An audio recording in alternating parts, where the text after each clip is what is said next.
प्रिय दर्शकों, आप सबका स्वागत है हमारे चैनल ओम शक्ति पे। आइए पंडित जी से कुछ विचार विमर्श करते हैं, कुछ धार्मिक नए तथ्यों को लेके, नए रहस्यों को लेके। तो पंडित जी, स्वागत है आपका। कैसे हैं आप? सब बढ़िया है। तो आज का प्रश्न है पंडित जी कि पूजा करने का तात्पर्य क्या है, उसका महत्व क्या है हमारे लाइफ में। पूजा करने का तात्पर्य क्या है? बहुत अच्छा सवाल है आपका, और इसमें लोगों को अच्छी जानकारी भी मिलनी चाहिए। सबसे पहले, पूजा का मतलब होता है कि समर्पण और भाव। पूजा मतलब हम किसी भी चीज को जो पूजा करते हैं, जैसे हम लोग सुबह उठते हैं भगवान के शरण में जाते हैं, तो ऐसा नहीं है कि बस सुबह उठा अगरबत्ती दिखाया और चल दिया। उसमें हमारे अंदर ये भगवान कभी नहीं कहते, ईश्वर कभी नहीं कहते कि भाई मुझे ये चीज चाहिए। मुझे जो खुद सबको सब कुछ दे रहे हैं, उनके पास किस चीज की कमी? उनके पास किसी चीज की कोई कमी नहीं है, बशर्ते हम अपने भाव से उनका सम्मान करते हैं, उनका आदर करते हैं। तो जो सम्मान और जो समर्पण और जो भाव देते हैं, यही मूलतः पूजा है।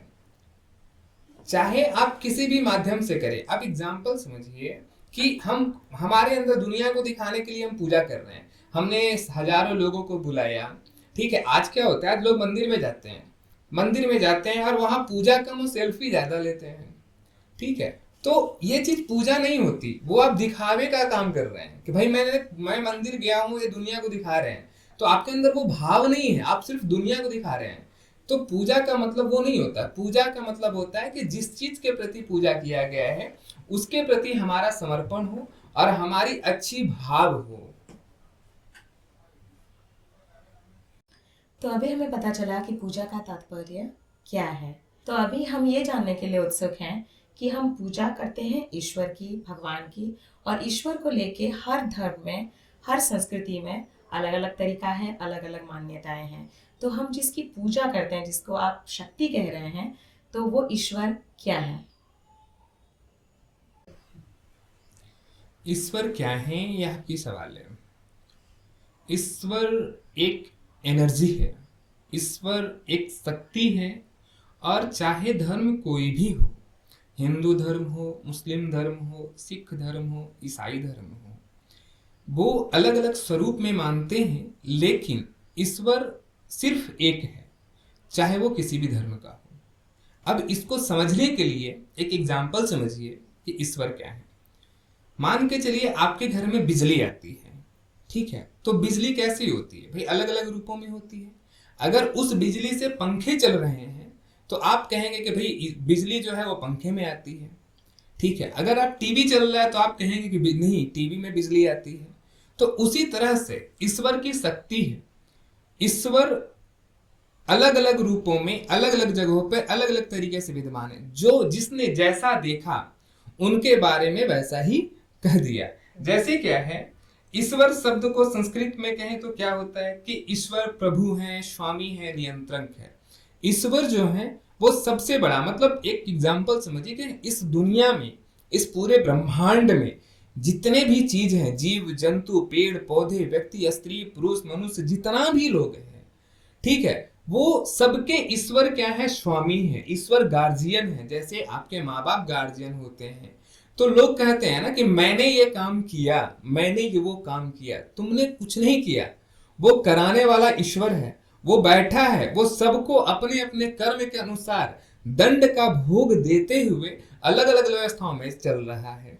तो अभी आपका जो सवाल था कि ईश्वर क्या है, तो वो उसमें एक चीज समझिए, ईश्वर की सिर्फ एक शक्ति है। हाँ, वो हम लोग का गार्जियन है, हम लोग के पिता हैं, माता हैं, और उनके निर्देश के अनुसार, उनके ध्यान पूर्वक में जो मनुष्य चलता है या जो जीव प्राणी चलते हैं, उनको कभी भी कष्ट नहीं होता है। अगर आप कोई भी काम करें, तो आप यह सिर्फ कहें कि प्रभु आप हमारे हो, मैं आपका बच्चा हूं, मुझे ज्ञान नहीं है कि क्या अच्छा और क्या बुरा। आप जिस राह पर मुझे लेके चलोगे, वही राह बेहतर है।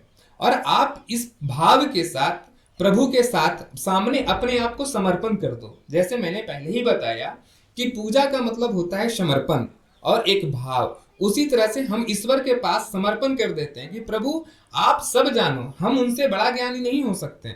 वो सर्वशक्तिमान है, वो हम सबके पालनहार हैं, वो देवाधिदेव हैं, तो वो ईश्वर हैं और उनके सामने हमेशा अपने आप को समर्पण के ही भाव में रहना चाहिए। उनके सामने कभी भी अहंकार नहीं होना चाहिए, उनके सामने कभी भी हमारा दिखावा नहीं होना चाहिए। आज के लोग क्या करते हैं कि जब मंदिर भी जाते हैं तो भगवान के साथ। तो पंडित जी, आपने बताया कि ईश्वर एक है और भगवान अनेक हैं, हर कोण कोण में है। अगर भगवान हर जगह उपस्थित हैं तो हमारे साथ जो सही गलत होता है उसके ऊपर भी उनका नजर है। तो एक बात बताइए, जो हमारे साथ गलत होता है वो क्यों होता है? भगवान सब में विद्यमान है। कहा जाता है ना कि हमें हमारे बुजुर्गों ने, हमारे ऋषि मुनियों ने कहा कि भगवान हर जगह होते हैं। बिल्कुल सही बात है, भगवान हर जगह होते हैं, हर कण में होते हैं और हर क्षण में होते हैं। भगवान, जैसे आप समझिए कि आपके यहाँ कोई भी व्यक्ति है, ठीक है, जो आपके लिए अच्छा कार्य कर रहे हैं, जो आपके लिए आपको आगे बढ़ाने में मदद कर रहे हैं, तो क्या हो गए, वो आपके लिए भगवान है। तो भगवान हर रूप में अलग अलग, आप चलते फिरते रहेंगे ना तो आपको भगवान मिल सकते हैं, बशर्ते देखने का भाव आपका अच्छा हो। आपके पास यह समझ होनी चाहिए कि हम जो कर रहे हैं यह कार्य उचित है या अनुचित है। सबसे पहले कर्म को समझना होता है कि भगवान के सामने या भगवान किसी भी रूप में, किसी भी अवस्था में आपको कोई भी बात बता सकता है। जीवन में जो घटने वाली घटनाएं होती हैं वो सभी भगवान की देन होती हैं, ईश्वर की कृपा होती है। वो हम करते हैं, लेकिन निर्णय वो करता है कि इसको क्या, कब, कैसे, किस चीज और किस अवस्था में क्या करानी चाहिए, वह सब कुछ करता है। और ईश्वर को आप सर्वशक्तिमान समझिए, उसके आगे आपकी ना सोच है ना बुद्धि है। आप एक चीज सोचिए, कभी आप ये गौर किए हैं कि सूर्य को किसने बनाया, चंद्रमा को किसने बनाया, पानी किसने बनाया, हवा किसने बनाई? यह आज साइंस इतना डेवलप हो गया, ठीक है, लेकिन वो जान पा रहे हैं कि भाई ये कैसे संभव, कैसे हो सकता है? तो कोई ना कोई शक्ति तो बनाई है उसको। किसी शक्ति के कारण इंसान सांस ले रहा है, पानी पी रहा है। बिना ईश्वर के मर्जी के कोई भी व्यक्ति एक गिलास पानी नहीं पी सकता। यह किसी में बूता नहीं है कि वो एक गिलास पानी पी सकता है कि हाँ भाई मैं एक गिलास पानी पी सकता हूँ। एग्जाम्पल समझिए, कोई व्यक्ति होता है, अचानक से देखा होगा उसका हार्ट अटैक आ गया, मृत्यु हो गई, तो भाई वह अचानक से कैसे हुआ? कुछ तो हुआ, कोई शक्ति उसके अंदर चली गई। किसी व्यक्ति के अंदर जब तक मनुष्य में प्राण है, शक्ति है, एनर्जी है, तब तक वो चल रहा है, फिर रहा है, बोल रहा है, हंस रहा है, सब कुछ कर रहा है। लेकिन जैसे ही वो एनर्जी खत्म, वो इंसान खत्म, उसको चार लोग मिलेंगे और उसको क्या करेंगे, श्मशान घाट में अपने अपने धर्म के अनुसार उसको समाप्त कर देंगे। तो वैसे ही गतिविधि समझिए।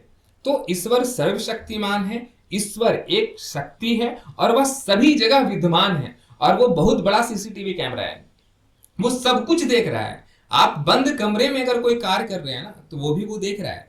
आप किसी व्यक्ति विशेष से किसी बातों को छुपाया जा सकता है, लेकिन ईश्वर से नहीं। वो हर गतिविधि के, आप अगर किसी कोने में जाकर के कोई भी कार्य कर रहे हैं ना कि नहीं हमको यहाँ कौन देख रहा है, अरे नहीं, वो बहुत बड़ा है, वो ऊपर बैठा है, वो सर्वशक्तिमान है, उसके पास बहुत बड़े बड़े कैमरे हैं, वो सब कुछ देख रहा है। आप चाहे 10 पाताल में घुस करके भी कोई काम करोगे ना तो व्यक्ति से बच सकते हो, मनुष्य से बच सकते हो, लेकिन ईश्वर से नहीं। तो हमें हमेशा लोगों को यह कार्य करना चाहिए कि हम अपने लिए, अपने समाज के लिए, अपने परिवार के लिए सदैव बेहतर कार्य करें और दूसरे को तकलीफ नहीं दे। वैसा कोई भी कार्य नहीं करें जिससे किसी को तकलीफ हो। जैसे आज लोग क्या करते हैं, किसी को लूट लो, किसी को खसोट लो, किसी को बेवकूफ बना दो, किसी से पैसे लूट लो। भाई किस माया में पड़े हो तुम, किस मोह माया में पड़े हो? पैसा क्या साथ लेके ऊपर जाओगे? सब यहीं का यहीं धरा रह जाएगा। तुम्हारे बच्चे, तुम्हारे बूढ़े बुजुर्ग, जिस चीज के लिए तुम मेहनत कर रहे हो, तुम दुनिया से गालियां खा रहे हो, दुनिया की बद्दुआओं ले रहे हो कि नहीं भाई मैं ये काम कर रहा हूं, किसके लिए? तो अपने बच्चे के लिए, अपने परिवार के लिए। क्या वो लोग तुम्हारे साथ जाएंगे? नहीं जाएंगे। कर्म तुम्हारा है, भोगना तुम्हें ही पड़ेगा। जिस बच्चे के लिए आज तुम ये सारी गलतियां कर रहे हो ना, कल वही बच्चे तुमको लात मार के भागेंगे तो कहोगे कि भगवान मैंने तो अच्छा किया, मेरे साथ बुरा क्यों हुआ? हाँ, कुछ लोग ऐसे हैं कि जो कहते हैं कि मैं दिन भर पूजा पाठ करता हूँ, दिन भर भक्ति के चिंतन में रहता हूँ, लेकिन हमारे साथ भी गलत होता है। तो समझिए कि आपके द्वारा किया गया कर्म कहीं ना कहीं कुछ है, और वो उस जैसे ही आपने भक्ति भाव में अपने आप का सुमिरन किया तो वो पुरानी गतिविधि आपसे निपटते चलेगी उम्र के साथ। वरना अभी सोचो कि आपके इस उम्र में जो तकलीफें आ रही हैं, अगर वही तकलीफें आपके बुढ़ापे में आए तो कैसा लगेगा। बहुत सारे बुजुर्गों को आप देखेंगे कि वह बीमारी से मर रहे हैं, वो बीमारी को झेल रहे हैं, बेड पर सड़े सड़े उनका सारा क्रियाकलाप जितने भी चीज हो रहे हैं वो सब कुछ बिस्तर पे हो रहे हैं। तो ये क्या है, ये उनके कर्म दोष है कहीं ना कहीं उनको। और दोष को कैसे समझते हैं कि जैसे क्या होता है कि हमने किसी को गाली भी दी, किसी को अपशब्द कहा, हमें तो लगता है कि हमने कुछ नहीं किया, लेकिन वह उसके अनुसार वो भी दोष होता है। तो ईश्वर हर चीज देख रहा है, ईश्वर सर्वशक्तिमान है और वो सभी जगह विद्यमान है और उनसे हम बच नहीं सकते। और अपने आप को, स्वयं को, अपने जितनी भी क्रियाकलाप हैं, अगर हम सुबह में उठते हैं तो सबसे पहले हमें ईश्वर का ध्यान करना होता है कि हे प्रभु, आज सुबह आपने मुझे नई जीवन दी है, नई जिंदगी दी है और मुझे आज के दिन कुछ बेहतर कराना। और आपकी सोच और आपकी मनन अवस्था में मैं पूरी दिन प्रक्रिया में काम करूंगा और इसी अवस्था के साथ अपने दिन का पूरा क्रिया स्टार्ट करना चाहिए और उनको अपने मन में, अपने ध्यान में रखकर ही सदैव कर्म करते रहना चाहिए। आज लालच में कोई भी काम नहीं करना चाहिए। आज क्या हो रहा है, लोग क्या कर रहे हैं कि चंद पैसों के लिए लोग बच्चों के पास क्या करते हैं कि कुछ भी आइटम मिला के दे दो, क्यों भाई, तो कमाना है। अरे बच्चे बीमार पड़ रहे हैं, किसी न किसी का बद्दुआ लग रहा है, उनसे बचो, उनसे दूर रहो, ठीक है। दुआएं नहीं कमाना, आप बेहतर करने का प्रयास करो कि भाई पूरे भारत के जितने लोग हैं, जितना परिवार है, वो सब हमारा परिवार है, यह सोचकर हर एक कार्य को करो। आज जैसे हम इस चैनल पे बैठे हैं, लोगों को मैसेज देना है, संदेश देना है कि भाई आप अपने बेहतरी के लिए काम करो। आप अपने परिवार, भारत के जितने भी लोग हैं वो सब आपके परिवार हैं, उनके सुख दुख का साथी बनो, एक दूसरे को हमेशा मदद करो। मदद करते हुए जीवन की गाड़ी, जीवन क्या है, जीवन आज है और कल ना रहेगा, लेकिन जीवन में किया गया हर कार्य आपके अमरता तक रहेगा। अगर आपने किसी के लिए अच्छा कार्य किया है तो वो आपके साथ जीवन संगनी है, जीवन भर आपके साथ आपकी यादें रहेंगी, आपकी कर्म रहेंगे। अगर जिंदगी जीना है तो जीवन में सिर्फ एक ही लक्ष्य होना चाहिए कि हमें, लोग जीते ही हैं मरने के लिए। जैसे हमने क्या होता है, हम जीते ही हैं मरने के लिए, क्योंकि हमें मरना है। अंत में कुछ भी कोई भी कर ले, क्या होगा, लास्ट में मृत्यु को ही प्राप्त है। ये अटल सत्य है, इसको झुठलाया नहीं जा सकता। इस ब्रह्मांड में जिसने भी जन्म लिया है उसकी मृत्यु सुनिश्चित है और वो होगी। तो उस दौरान जो जीवन का सफर मिला है आपको, उस सफर के दौरान जीवन को बेहतर तरीके से, बेहतर कर्म से, ईश्वर की ध्यान में, ईश्वर के चिंतन में, ईश्वर के मनन में और ईश्वर के साक्षात स्वरूप को समझते हुए ईश्वर के लिए ही हमें कार्य करना है। पूरे प्राणियों में ईश्वर भगवान हैं, जितने भी लोग इस धरती पर हैं, हर प्राणी में भगवान हैं और उनके सेवार्थ के लिए ही हमें कार्य करना है। उन कभी भी भूल से भी कोई गलती ना हो जाए, इसके साथ काम करना है। कभी कभी कुछ अच्छा करने के लिए कुछ कड़ा करना पड़ता है तो वो करिए, वो कर्म का खेल है, वो दिखाना भी जरूरी है। क्योंकि जब आप बच्चों को डांटोगे नहीं तो वो सुधरेंगे नहीं, तो क्या होगा कि वो आपका कर्म है, वहां पर आप गलत नहीं है, वो आपके कर्मानुसार है। आपके मन में वैसा कोई भाव नहीं है कि हमारे प्रति ये चीज है। मन के ईश्वर से, जो आपके अंदर ईश्वर विद्यमान है, हर व्यक्ति के अंदर, जो शरीर के अंदर, शरीर क्या करता है, शरीर के अंदर मन है। मन क्या करता है, मन एक ही मन कहता है कि भैया ये करो, दूसरा मन उसी मन में कहता है कि नहीं ये नहीं करो, तीसरा मन उसमें क्या कहता है कि नहीं ऐसा नहीं करना चाहिए, चौथा मन। तो सोचिए, व्यक्ति एक है और उसके अंदर जो मन है उसकी परिकल्पनाएं अलग अलग हो रही हैं, हर चीज व्यक्त अलग अलग हो रही है। तो यह हमसे कौन करवा रहा है, यह एक कोई ना कोई एक शक्ति करवा रही है, वही ईश्वर है। तो आज हमने जाना कि पूजा का तात्पर्य क्या है, ईश्वर क्या है, भगवान क्या है, दोनों में अंतर क्या है।